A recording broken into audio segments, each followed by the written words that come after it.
नमस्कार, 11 बजे की खबरों में आपका स्वागत है। शुरुआत करते हैं राजस्थान की सियासत से। आज से राजस्थान विधानसभा का सत्र शुरू हो गया है। सत्र से पहले कांग्रेस और बीजेपी दोनों ने अपनी रणनीति तैयार कर ली है। कांग्रेस विश्वास मत लाने की तैयारी में है, तो बीजेपी ने अविश्वास प्रस्ताव लाने की बात कही है। आज ही बिजनेस एडवाइजरी कमेटी की बैठक भी है, जिसमें यह तय किया जाएगा कि क्या एजेंडा होगा। ये बैठक 3 बजे होनी है। आज ही लंबे वक्त बाद कांग्रेस विधायक अपने अपने घर भी लौटेंगे। आपको बता दें कि 11 बजे विधानसभा सत्र जो है शुरू होने जा रहा है। विशेष सत्र बुलाया गया है, 1 दिन का ये सत्र है और यहाँ पर राजस्थान की पूर्व मुख्यमंत्री वसुंधरा राजे सिंधिया पहुंच चुकी हैं। सचिन पायलट के भी पहुंचने की खबर आ रही है। तमाम विधायक जो है धीरे धीरे जुटना शुरू हो चुके हैं। सीधा रुख करते हैं सौरभ शुक्ला का, जो कि जयपुर में मौजूद हैं। सौरभ, आप जयपुर में मौजूद हैं। विधानसभा का सत्र 11 बजे शुरू होना था, वहां पर सभी विधायक क्या पहुंच चुके हैं? और अंदर खासतौर से हम जानते हैं कोरोना का काल चल रहा है, सिटिंग अरेंजमेंट किस तरह का है?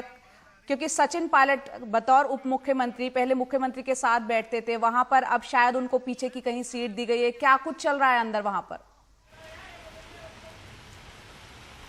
देखिए, बिल्कुल बस थोड़ी देर में जया विधानसभा सत्र शुरू होने वाला है। जयपुर में पहले ये तस्वीर दिखाएं, लगभग पिछले 3 घंटे से लगातार ज़बरदस्त बारिश हो रही है जयपुर में, और आईएमडी ने ये कहा है कि शाम तक यही हाल रहने वाला है। तो विधानसभा सत्र जो है वो बारिश के बीच हो रहा है, और ये अच्छी बात है कि मौसम भी सुहाना हो गया है कांग्रेस के लिए, और क्योंकि जिस तरीके से उनके सचिन पायलट भी वापस आ गए हैं। देखिए, अगर आज प्रक्रिया की बात करें तो थोड़ी देर में विधानसभा सत्र शुरू होने वाला है। सारे विधायक लगभग पहुंच चुके हैं, निर्दलीय विधायक भी पहुंच चुके हैं। बसपा के जो 6 विधायक हैं जिन्होंने कांग्रेस में विलय किया है वो भी पहुंच गए हैं। तो शुरुआत में एक शोक पत्र दाखिल किया जाएगा, और वहां पर उसके बाद कहा जा रहा है कि अशोक गहलोत चाहते हैं कि कोरोना और उससे जुड़ी चीज़ों पर, उसके संबंधित कुछ विषयों पर चर्चा की जाए, तो वो चर्चा हो सकती है। उसके बाद अभी ये भी तय किया जा रहा है कि विश्वास प्रस्ताव तो अब नहीं लाया जा सकता, क्योंकि सत्ता पक्ष है विश्वास प्रस्ताव ले आया है। जब विश्वास प्रस्ताव आ जाता है तो वो अविश्वास प्रस्ताव को सुपरसीड कर लेता है, और स्पीकर है वो सत्ता पक्ष को विश्वास प्रस्ताव लाने की अनुमति देते हैं। तो ये विश्वास प्रस्ताव लाया जाएगा, लेकिन ये कहा जा रहा है कि लंच के बाद होगा। लंच के बाद विश्वास प्रस्ताव लाया जाएगा, जिस पर चर्चा होगी, और देर शाम वोटिंग हो सकती है ट्रस्ट वोट पर, जिसपे अशोक गहलोत आसानी से आज 125 विधायकों का समर्थन प्राप्त कर लेंगे। आपने सवाल पूछा था कि सचिन पायलट कहाँ बैठेंगे। देखिए, अब सचिन पायलट पहले उप मुख्यमंत्री थे, तो उनकी जगह अशोक गहलोत के बगल में थी, लेकिन अब ऐसा नहीं होगा।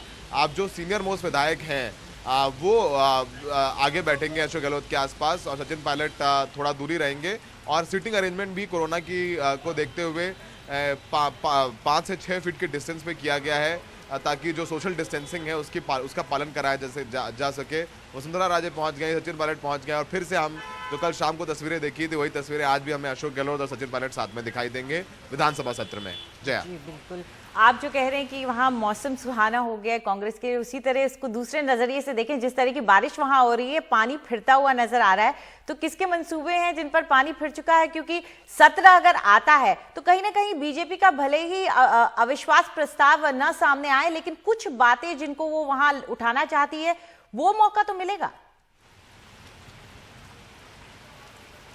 जी बिल्कुल, वो मौका मिलेगा, क्योंकि जब विश्वास प्रस्ताव लाया जाएगा तो फिर चर्चा होगी। जब चर्चा होगी तो बीजेपी जो पूरा राजनीतिक घटनाक्रम रहा है पिछले 35 से 40 दिन, उसको लेकर के बात करना चाहती है। और यही वजह थी कि बीजेपी नंबर ना होते हुए भी, समर्थन ना होते हुए भी ये अविश्वास प्रस्ताव ला रही थी, क्योंकि अविश्वास प्रस्ताव जब लाते हैं तो उस पर चर्चा करनी होती है। तो बीजेपी चाहती थी कि तमाम मुद्दों पर चर्चा हो और राजनीतिक घटनाक्रम पर चर्चा हो। किस तरीके से अब कांग्रेस ने अपनी पार्टी के विधायकों पर हॉर्स ट्रेडिंग का आरोप लगाया, राजद्रोह लगाया, फिर जब वो वापस आ गए तो फिर उनको जो उन पर से मुकदमा हटा दिया, उनका सस्पेंशन वापस ले लिया। तो क्या कांग्रेस में अगर वो रहेंगे तो पाक साफ रहते हैं, और अगर कांग्रेस को छोड़ के जाने लग गए तो वो राजद्रोही हो जाते हैं, देशद्रोही हो जाते हैं, या फिर करप्ट हो जाते हैं। तो इन सब चीज़ों पर बीजेपी चर्चा करना चाहती है। यही वजह थी कि उन्होंने कल अपने विधायक दल की बैठक में तय किया था कि अविश्वास प्रस्ताव लाएंगे।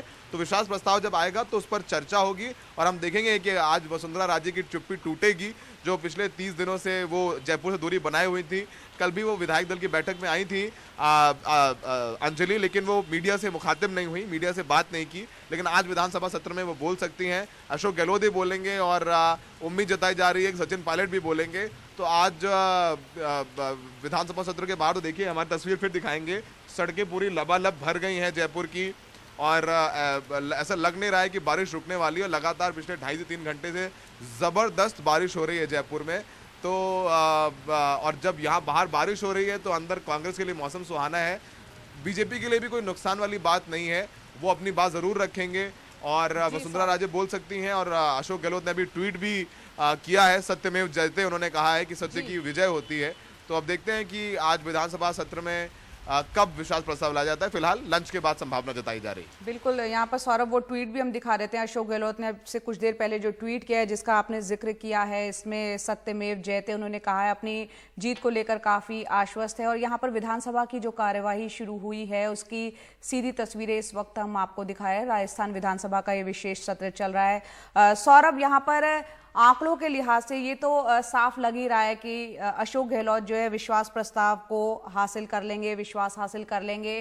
लेकिन नंबर्स की अगर बात की जाए तो वो आंकड़ा कितना हो सकता है उनके पक्ष में? वो आंकड़ा क्या 125 हो सकता है, जो तमाम बागी विधायक हों या बाकी और निर्दलीय हों या छोटी बाकी पार्टियों को मिलाकर 6 बीएसपी के विधायक, जिनकी हम तस्वीरें भी दिखा रहे हैं, एक कार में वो बैठे हैं, उसमें अंजलि सोशल डिस्टेंसिंग का दूर दूर तक कोई मतलब नहीं है। हालांकि उनके खिलाफ जो है उनकी पार्टी ने, बीएसपी ने, ये वो तस्वीरें बीएसपी विधायकों की जो हम बात कर रहे थे, एक व्हिप जारी किया हुआ है कि अगर वो कांग्रेस के समर्थन में जो है अपना वोट देते हैं तो उनके खिलाफ सख्त कार्रवाई होगी। इस पर आप क्या कहेंगे?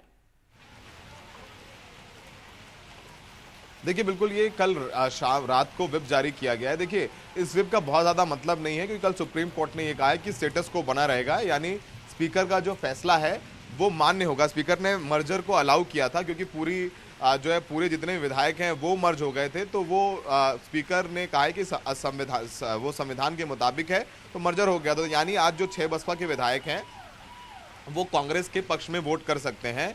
लेकिन बीएसपी ने भी व्हिप जारी करके, क्योंकि मामला अभी भी कोर्ट में है, हाई कोर्ट में चल रहा है, तो वो एक लीगल ग्राउंड जरूर बना देंगे और वो ये व्हिप का उल्लंघन मानकर ही कहेंगे कि इन्होंने व्हिप का उल्लंघन किया है, इसलिए उनकी सदस्यता रद्द की जाए।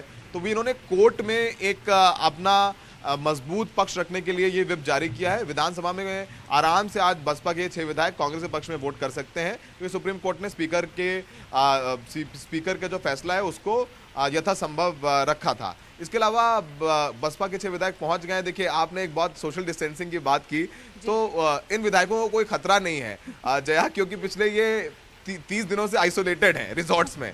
तो अब ये बाहर आते हैं और हम लोगों से मिलते हैं तो इनको खतरा है। तो वैसे भी ये लोग रिजॉर्ट में आइसोलेशन में है, तो इनको प्रॉब्लम नहीं है, सोशल डिस्टेंसिंग करें ना करें। तो यही जो अपना सवाल था उसका ये एक थोड़ा सा चुटकीले अंदाज में जवाब। जी, बहुत बहुत शुक्रिया सौरभ हमारे साथ जुड़ने के लिए, और आपके पास वापस हम लौटते रहेंगे जैसे जैसे ही ये सत्र शुरुआत होगी और इसमें आगे की कार्रवाई होगी।